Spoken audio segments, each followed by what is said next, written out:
नमस्कार, आप देख रहे हैं दूरदर्शन समाचार। आपके साथ मैं हूं पराक्रम सिंह शेखावत। बताएंगे आपको इस वक्त की बड़ी और महत्वपूर्ण खबरें। समाचार की शुरुआत सुर्खियों के साथ। ईडी ने आईपैक मामले में ममता बनर्जी को बनाया पक्षकार। ईडी समेत अन्य पक्षों की अर्जी पर हाईकोर्ट में सुनवाई आज। राज्यपाल के पास भी पहुंची ममता की शिकायत।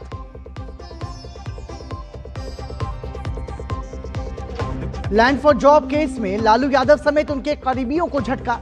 दिल्ली की अदालत ने तय किए आरोप। 52 रेलवे अधिकारियों को मिली राहत।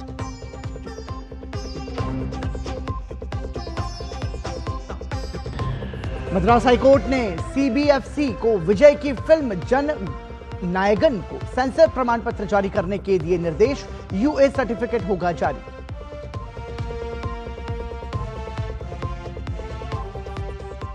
दिल्ली में तुर्कमान गेट पर अतिक्रमण हटाने के बाद आज जुम्मे की नमाज, पहली नमाज। अलर्ट पर पुलिस। अब तक कुल 12 आरोपी गिरफ्तार।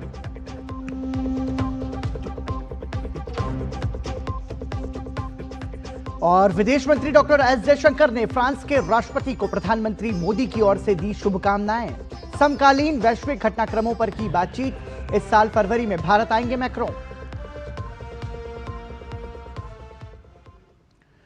और पश्चिम बंगाल में कल आईपैक पर छापे मामले में ईडी ने कलकत्ता हाईकोर्ट का दरवाजा खटखटाया है। सबूतों से छेड़छाड़ के मामले में ईडी ने हाईकोर्ट में याचिका दायर की है, जिस पर आज सुनवाई होगी। इस मामले में ईडी ने मुख्यमंत्री ममता बनर्जी को भी पक्षकार बनाया है। हाईकोर्ट में इस पूरे मामले पर दोपहर 2:30 बजे सुनवाई होगी। ईडी का दावा है कि तलाशी अभियान के दौरान मुख्यमंत्री ममता बनर्जी ने मौके से महत्वपूर्ण दस्तावेज अपने साथ ले लिए, जिससे जांच प्रभावित हुई। जस्टिस सुव्रा घोष की बेंच केस की सुनवाई करेगी। इसके साथ ही आईपैक ने भी ईडी के तलाशी अभियान को हाईकोर्ट में चुनौती दी है। ईडी ने आरोप लगाया कि मुख्यमंत्री के नेतृत्व वाली राज्य सरकार उसकी चल रही जांच में बाधा डाल रही है। वहीं आईपैक ने दावा किया कि केंद्रीय एजेंसी अपनी सीमा से बाहर जाकर काम कर रही है और एक राजनीतिक दल के कहने पर दूसरे दल को निशाना बना रही है। ईडी की ओर से वकील धीरज त्रिवेदी ने जस्टिस शुभ्रा घोष की अदालत में कहा कि केंद्र सरकार के अधिकारियों को एक आपराधिक मामले की जांच करने से रोका जा रहा है। उन्होंने दलील दी कि किसी स्वतंत्र केंद्रीय जांच एजेंसी की जांच को संवैधानिक अधिकारों का हवाला देकर रोका नहीं जा सकता। पश्चिम बंगाल में प्रवर्तन निदेशालय के खिलाफ मुख्यमंत्री ममता बनर्जी खुलकर सामने आ रही हैं। राज्य में प्रवर्तन निदेशालय के खिलाफ एक और एफआईआर दर्ज की गई है। पुलिस सूत्रों के अनुसार दूसरी शिकायत की शिकायतकर्ता खुद मुख्यमंत्री ममता बनर्जी हैं। उनकी शिकायत में अज्ञात ईडी और सीआरपीएफ अधिकारियों के खिलाफ दस्तावेज चोरी करने का आरोप लगाया गया है। वहीं इससे पहले शेक्सपियर सरनी थाने में कोलकाता पुलिस ने स्वतः संज्ञान लेते हुए ईडी के खिलाफ मामला दर्ज किया था, जिसमें ईडी के खिलाफ सरकारी कर्मचारियों के काम में बाधा डालने, धमकी देने, डराने, धमकाने और अवैध रूप से किसी के घर में घुसने के आरोपों से संबंधित धाराएं लगाई गई थी।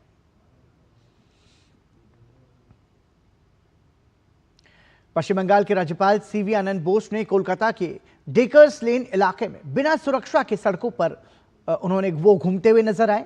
यह कदम उन्हें ईमेल के जरिए मिली जान से मारने की धमकी के बाद उठाया गया, जिसे उनके विरोध के तौर पर देखा जा रहा है। राज्यपाल ने यह फैसला इसलिए लिया ताकि वो ये दिखा सके कि उन्हें पश्चिम बंगाल की जनता पर पूरा भरोसा है कि वो उनकी सुरक्षा करेगी, जबकि उन्हें Z+ श्रेणी की सुरक्षा मिली हुई है। राज्यपाल की यह पदयात्रा ऐसे समय हुई है जब आज ही शहर के दूसरे हिस्से में मुख्यमंत्री ममता बनर्जी के नेतृत्व में एक बड़ा राजनीतिक मार्च भी निकाला जा रहा है। I continue here as the governor. I love this state. I love Bengal. I love Bengali language. I love Bengali culture. I want to be a part and parcel of Bengal. This exercise, the streets are also a part of that. Threats can come and go. I don't care for that. So far as I trust in the people and people are affectionate for me, no threat is going to work on me. Paschim Bangal police ने राज्यपाल CV आनंद बोस को जान से मारने की धमकी भरा email भेजने के आरोप में एक व्यक्ति को गिरफ्तार किया है। लोक भवन के एक वरिष्ठ अधिकारी ने यह जानकारी दी। अधिकारी ने बताया कि आरोपी को गुरुवार देर रात कोलकाता के निकट सॉल्ट लेक इलाके से पकड़ा गया। मामले से जुड़ी जानकारी हासिल करने के लिए आरोपी से पूछताछ की जा रही है। अधिकारी ने बताया कि राज्यपाल को गुरुवार रात जान से मारने की धमकी भरा ईमेल प्राप्त हुआ था, जिसके बाद उनकी सुरक्षा व्यवस्था कड़ी कर दी गई थी।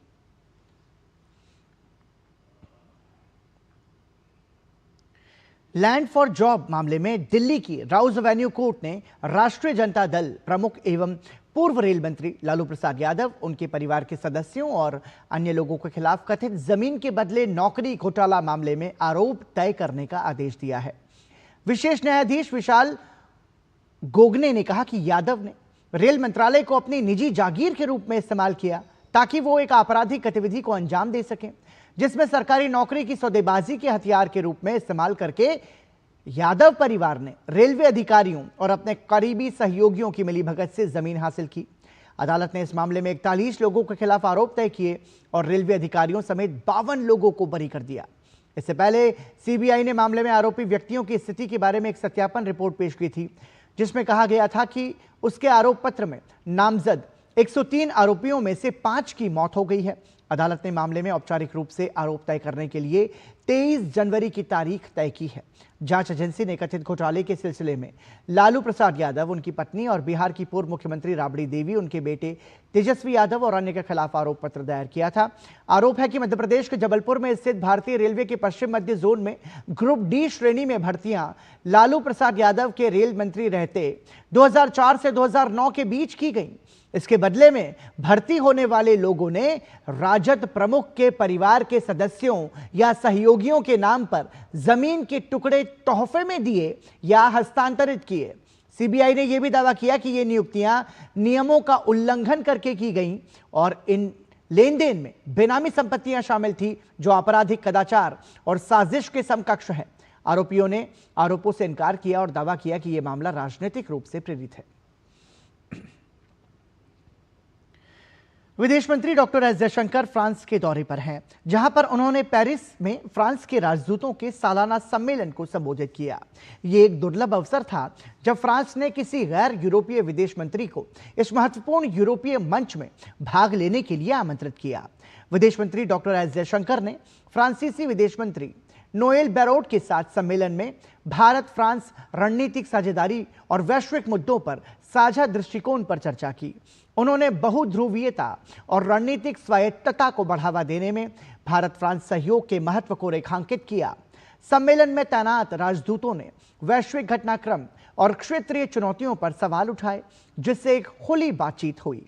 इस उच्च स्तरीय मंच में भारत की भागीदारी, भारत और फ्रांस के बीच बढ़ते विश्वास और फ्रांस द्वारा भारत को एक महत्वपूर्ण वैश्विक भागीदार के रूप में मान्यता को रेखांकित करती है।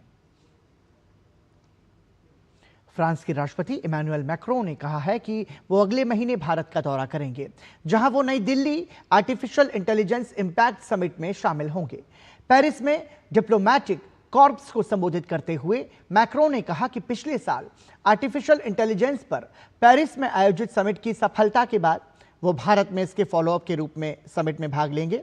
India artificial intelligence impact summit 2026 की घोषणा प्रधानमंत्री नरेंद्र मोदी ने France artificial intelligence action summit में की थी और ये 19 से 20 फरवरी को नई दिल्ली में होने वाला है। ये ग्लोबल साउथ में आयोजित होने वाला पहला ग्लोबल आर्टिफिशियल इंटेलिजेंस समिट होगा। विदेश मंत्री डॉक्टर एस जयशंकर ने पहले अपने फ्रांसीसी समकक्ष जीन नोएल बैरोट के साथ एक बैठक के दौरान यह भी बताया था कि भारत जल्द ही राष्ट्रपति मैक्रों के आने की उम्मीद कर रहा है। दोनों देश अंतर्राष्ट्रीय मंच पर सक्रिय हैं, वो बहुध्रुवीयता के लिए प्रतिबद्ध हैं और उनका एक साथ काम करना न केवल द्विपक्षीय संबंधों के लिए बल्कि वैश्विक राजनीति को स्थिर करने के लिए भी महत्वपूर्ण है। भारतीय सशस्त्र बलों की टॉप ब्रास से मिलना किसी भी एनसीसी कैडेट का सपना होता है। नेशनल कैडेट कोर के कैडेट्स ने गुरुवार को दिल्ली में भारतीय वायुसेना प्रमुख air chief marshal AP Singh से उनके आवास पर खास मुलाकात की। पूरे भारत से कैडेट्स 26 जनवरी को गणतंत्र दिवस परेड की तैयारी के लिए राष्ट्रीय राजधानी में एकत्रित हुए हैं। इन कैडेट्स ने एयरफोर्स चीफ के साथ गणतंत्र दिवस कैंप का अपना अनुभव साझा किया और उनके साथ तस्वीरें भी खिंचवाई। देश के 17 डायरेक्टोरेट के 500 से ज्यादा कैडेट्स ने इस कार्यक्रम में हिस्सा लिया। आज हम यहाँ पर विजिट के लिए आए हैं एयर चीफ के और बहुत ही ज़्यादा अच्छा हो रहा है एंड बहुत ही अच्छा फील हो रहा है कि हमें मौका मिला यहाँ आने का। एयर चीफ से मिलना अपने आप में बहुत बड़ी फीलिंग है, बहुत अच्छी फीलिंग है क्योंकि नॉर्मली आप अगर नॉर्मल स्टूडेंट्स को देखें वो इंटरेक्ट नहीं कर सकते थे सीनियर ऑफिसर्स के साथ, लेकिन जिस टाइप का एक्सपोजर हमें एनसीसी में मिलता है वो बहुत अच्छा है आने वाली फ्यूचर जनरेशंस के लिए। ऑलरेडी हम विकसित भारत की तरफ जा रहे हैं। ये चीज़ें जो हमारे यूथ है उसमें डिसिप्लिन और मोटिवेशन देती है सर। गणतंत्र दिवस के अवसर पर राष्ट्रपति भवन में विशिष्ट अतिथियों के लिए एट होम रिसेप्शन का आयोजन किया जाएगा। इस आयोजन को लेकर डाक विभाग द्वारा निमंत्रण पत्र का वितरण किया जा रहा है। दिल्ली कैंट के केंद्रीय विद्यालय के प्रधानाचार्य को भी निमंत्रण पत्र दिया गया है। मैं राष्ट्रपति महोदय के यहाँ से गणतंत्र दिवस के इस रिसेप्शन कार्यक्रम के लिए आमंत्रण जो मुझे मिला है उनके लिए राष्ट्रपति महोदय का शुक्रगुजार हूँ। मैं केंद्रीय विद्यालय संगठन और शिक्षा मंत्रालय का भी बहुत बहुत धन्यवाद करना चाहता हूं कि उन्होंने मेरा नाम इस चीज़ के लिए भेजा है। और बुलेटिन में रुक रहे हैं एक छोटे से ब्रेक के लिए। आप देखते रहिए दूरदर्शन समाचार।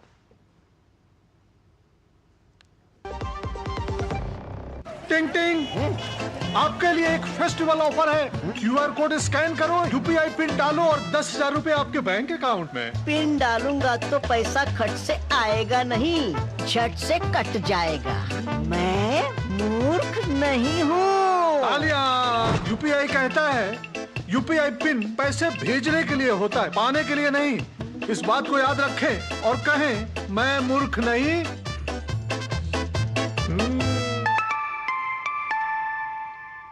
जाइए, आप भी किसी का टेस्ट लीजिए। मेरी पसंद, मेरी पसंद,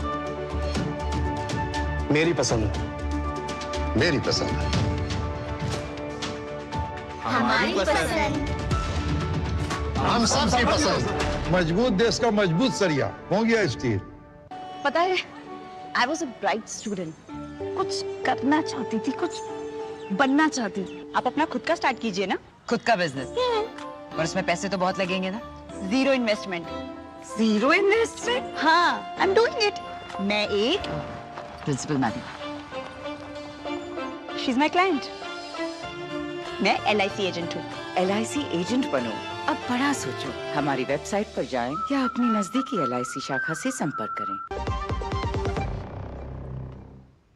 ब्रेक के बाद एक बार फिर आपका स्वागत। आप देख रहे हैं समाचार। मद्रास हाईकोर्ट ने केंद्रीय फिल्म प्रमाणन बोर्ड को अभिनेता से नेता बने विजय की आगामी फिल्म जननायकन को UA प्रमाण पत्र प्रदान करने का निर्देश दिया।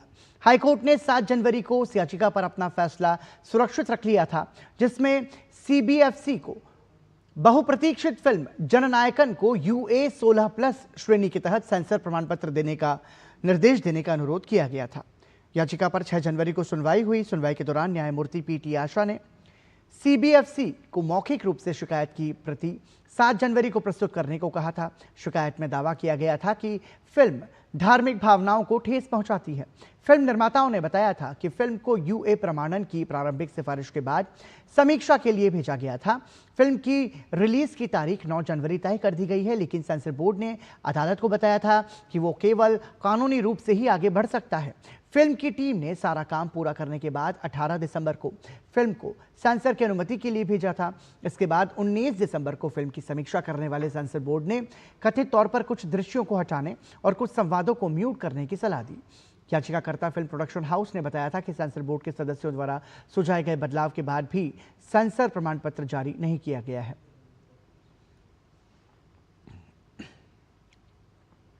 दिल्ली के तुर्कमान गेट इलाके में फैज़-ए-इलाही मस्जिद के पास हुई हिंसा के मामले में दिल्ली पुलिस ने जांच तेज कर दी है।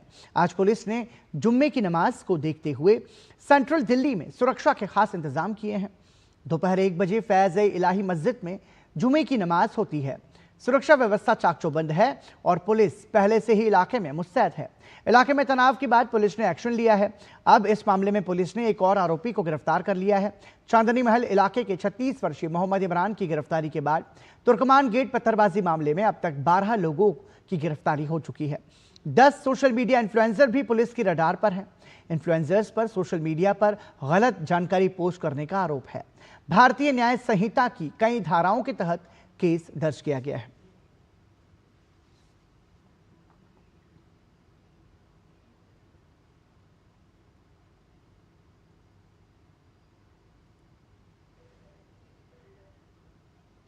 पत्थरबाजी की घटना के बाद आज पहला मौका है जब फैज इलाही मस्जिद में जुम्हे की नमाज होनी है। फिलहाल हम मौके पर मौजूद हैं और मेरे पीछे जो आप मस्जिद देख रहे हैं दरअसल यही फैज इलाही मस्जिद है और इसी के आसपास का जो अवैध अतिक्रमण है उसको तोड़ा गया था। मंगलवार रात करीब 1 बजे की ये घटना है जब पुलिस और एमसीडी की टीम यहाँ पर पहुंचती है और जब अवैध अतिक्रमण को यहाँ पर हटाया जाता है उस वक्त एक भीड़ पुलिस के ऊपर अटैक कर देती है जिसमें 5 पुलिसकर्मी घायल हुए हैं। और उसके बाद आज पहला मौका है जब इस मस्जिद में जुम्हे की नमाज होनी है, जिसको लेकर दिल्ली पुलिस ने बेहद खास तैयारियां की हैं, सुरक्षा व्यवस्था की। आप देख पा रहे होंगे कि दिल्ली पुलिस के बड़ी संख्या में जो जवान हैं उनको तैनात किया गया है। न केवल दिल्ली पुलिस बल्कि पैरामिलिट्री फोर्सेस के जवानों को यहाँ पर तैनात किया गया है। सामने आप देख पा रहे हैं कि बीएसएफ की कंपनी यहाँ पर पहुंची है, इसके अलावा आरएफ हो या फिर एसएसबी हो, उनके भी जवानों को यहाँ पर तैनात किया गया है। दिल्ली पुलिस और इसके अलावा जो मस्जिद कमेटी है वो लगातार लोगों से अपील कर रही है कि आप शांति व्यवस्था बनाए रखें और अगर हो सके तो आज जुम्मे की नमाज जो है वो घर पर ही पढ़ें या फिर किसी आसपास की दूसरी मस्जिद में जाकर आप पढ़ सकते हैं, क्योंकि अगर भीड़ यहाँ पर पहुँचती है तो कुछ ऐसे असामाजिक तत्व हैं जो कि भीड़ का फ़ायदा उठाकर लॉ एंड ऑर्डर सिचुएशन ख़राब कर सकते हैं। और यही वजह है कि इसी तमाम चीज़ों को ध्यान में रखते हुए लोगों से ये अपील की जा रही है। इसके अलावा इस पूरे मामले की जांच भी की जा रही है। अब तक 12 आरोपियों को गिरफ्तार किया जा चुका है। इसके अलावा 10 ऐसे सोशल मीडिया इन्फ्लुएंसर्स हैं जिनके ऊपर आरोप है कि उन्होंने सोशल मीडिया के जरिए गलत और भ्रामक जो जानकारियां हैं वो सर्कुलेट की, तो वो भी पुलिस की रडार पर है। लेकिन फिलहाल ये गिरफ्तारियों का जो सिलसिला है वो लगातार जारी है। आने वाले दिनों में ऐसी भी पुलिस को शक है कि कुछ और लोग जो हैं वो इस पूरी घटना में शामिल हो सकते हैं। उनकी भी गिरफ्तारी के लिए पुलिस की अलग अलग जो टीमें हैं वो लगातार छापेमारी कर रही है। कैमरामैन विमलेश कुमार के साथ दिवांशु मल्होत्रा, दूरदर्शन समाचार, दिल्ली। उत्तर प्रदेश के मुख्यमंत्री योगी आदित्यनाथ ने केंद्रीय रक्षा मंत्री राजनाथ सिंह के साथ अशोक लेलैंड कंपनी के नए मैन्युफैक्चरिंग प्लांट का उद्घाटन किया। यह प्लांट उत्तर प्रदेश के कन्नौज जिले में स्थित है, जिसका उद्देश्य राज्य में रोजगार के अवसर बढ़ाना और ऑटोमोबाइल उद्योग में निवेश को बढ़ावा देना है। उद्घाटन के दौरान मुख्यमंत्री ने कहा कि यह परियोजना राज्य की अर्थव्यवस्था को मजबूत करेगी और स्थानीय युवाओं को रोजगार प्रदान करेगी।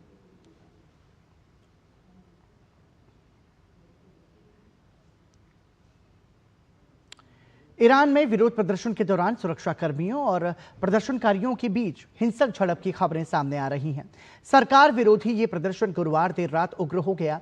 गुस्साई भीड़ ने सरकारी कार्यालयों सहित सुरक्षा बलों की कारों और मोटरसाइकिल्स को भी आग के हवाले कर दिया। राजधानी तेहरान समेत देश के करीब 50 शहरों में भीड़ हिंसक रूप से सड़कों पर आकर विरोध प्रदर्शन कर रही है। इसे देखते हुए पूरे ईरान में इंटरनेट सेवाएं बंद कर दी गई हैं।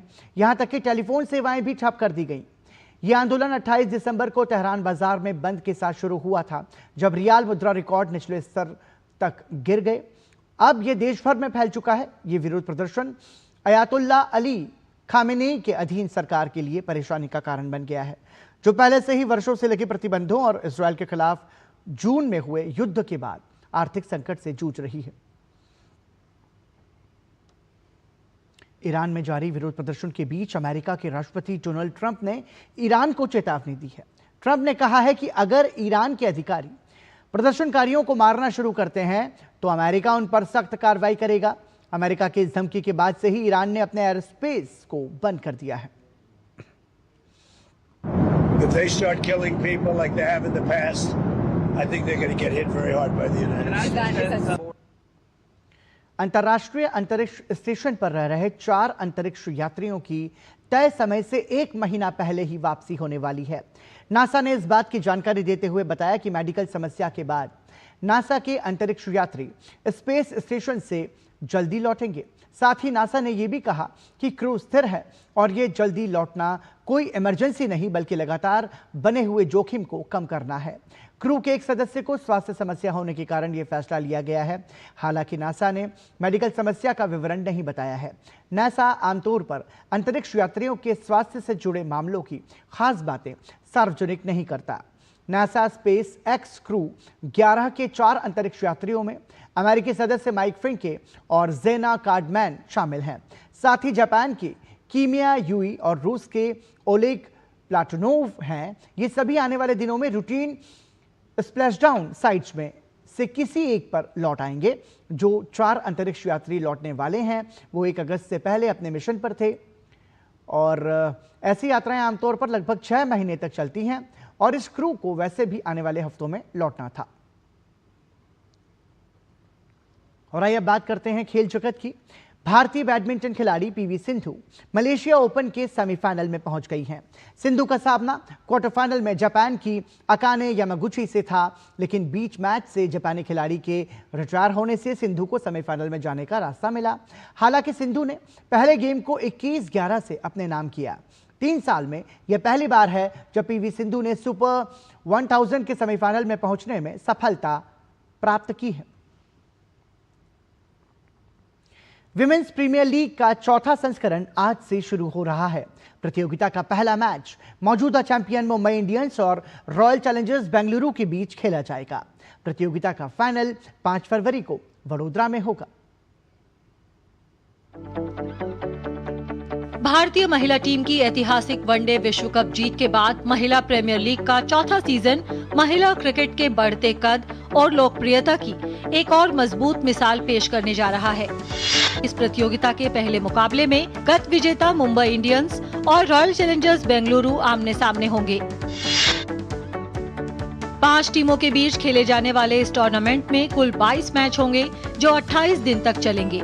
लीग स्टेज के बाद 3 फरवरी को एलिमिनेटर और 5 फरवरी को फाइनल मुकाबला वडोदरा में खेला जाएगा। इस बार टूर्नामेंट के मैच सिर्फ 2 जगह नवी मुंबई और वडोदरा में खेले जाएंगे। हर टीम लीग स्टेज में 8 मैच खेलेगी। पॉइंट्स टेबल में टॉप पर रहने वाली टीम सीधे फाइनल में पहुंचेगी, जबकि दूसरे और तीसरे स्थान की टीमें एलिमिनेटर में भिड़ेंगी। इस बार दर्शकों को एक ही दिन में 2 मुकाबलों का मजा मिलेगा। 10 और 17 जनवरी को डीवाई पाटिल स्टेडियम में 2-2 मैच खेले जाएंगे। नए सीजन से पहले कप्तानी में भी बदलाव देखने को मिले हैं। दिल्ली कैपिटल्स की कमान अब टीम इंडिया को विश्व विजेता बनाने में अहम भूमिका निभाने वाली जेमिमा रॉड्रिग्स संभालेंगी। वहीं यूपी वॉरियर्स की कप्तान मैग ग्लेनिंग होंगी, जिन्होंने इससे पहले दिल्ली को लगातार 3 बार फाइनल तक पहुंचाया था। Mumbai Indians, royal Challengers Bengaluru और गुजरात जायंट्स ने अपने कप्तान में कोई बदलाव नहीं किया है। अब तक के 3 सीजन में मुंबई इंडियंस सफलतम टीम रही है। टीम ने तीनों बार प्लेऑफ में जगह बनाई और 2 बार खिताब जीता। 2024 में जरूर टीम फाइनल में नहीं पहुंच पाई थी। उस समय टीम को एलिमिनेटर में आरसीबी के खिलाफ हार मिली थी। गुजरात जायंट्स और यूपी वॉरियर्स अब तक एक भी फाइनल नहीं खेल सकी हैं। डिफेंडिंग चैंपियन मुंबई इंडियंस, 2024 की विजेता रॉयल चैलेंजर्स बेंगलुरु और 3 बार की रनर अप दिल्ली कैपिटल्स को इस बार भी खिताब का बड़ा दावेदार माना जा रहा है। टूर्नामेंट की विजेता टीम को 6 करोड़ रुपए और रनर अप को 3 करोड़ रुपए मिलेंगे।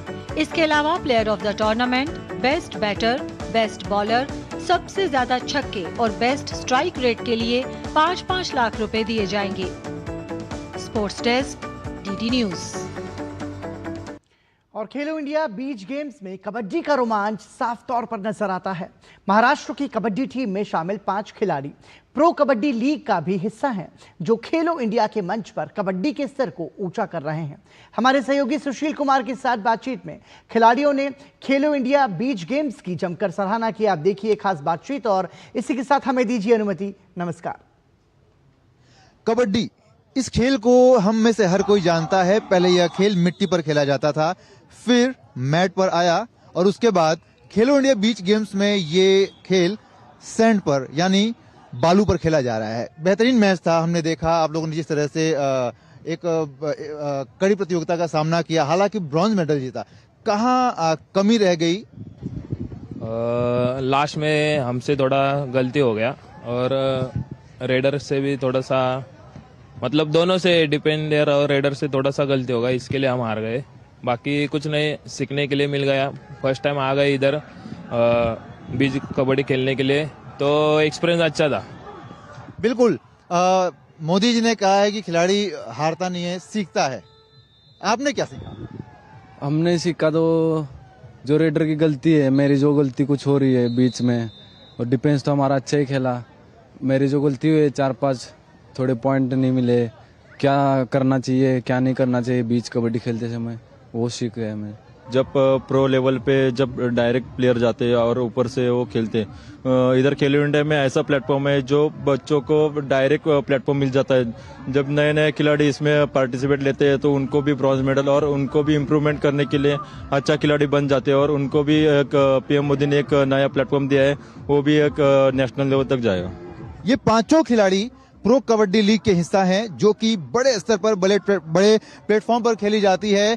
प्रो कबड्डी में आप खेल चुके हैं, प्रो कबड्डी का मंच और अगर हम खेलो इंडिया बीच गेम्स के मंच को अगर हम देखें तो दोनों में कितना समानता पाते हैं, और खेलो इंडिया की अगर बात करें तो आप लोगों के खेल के विकास में खेलो इंडिया बीच गेम्स का कितना योगदान है?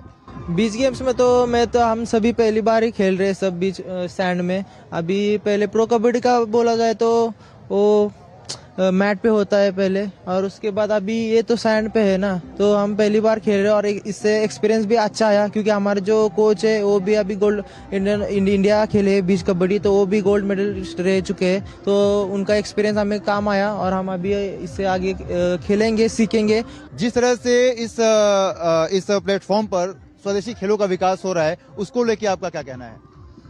मोदी जी ने ये अच्छा प्लेटफॉर्म दिया है सब प्लेयर्स लोग को, यंग प्लेयर्स को, कि खेलो इंडिया जैसा प्लेटफॉर्म मिला है, उधर सीखने को भी अच्छे मिलता है और टीम भी ऊपर खेलने के बाद प्लेस लगने के बाद जॉब के लिए भी काम आता है वो मेडल, इसलिए अच्छा प्लेटफॉर्म है ये खेलो इंडिया मोदी जी ने दिया है। कैमरामैन नवीन के साथ मैं सुशील कुमार, डीडी न्यूज, दीव।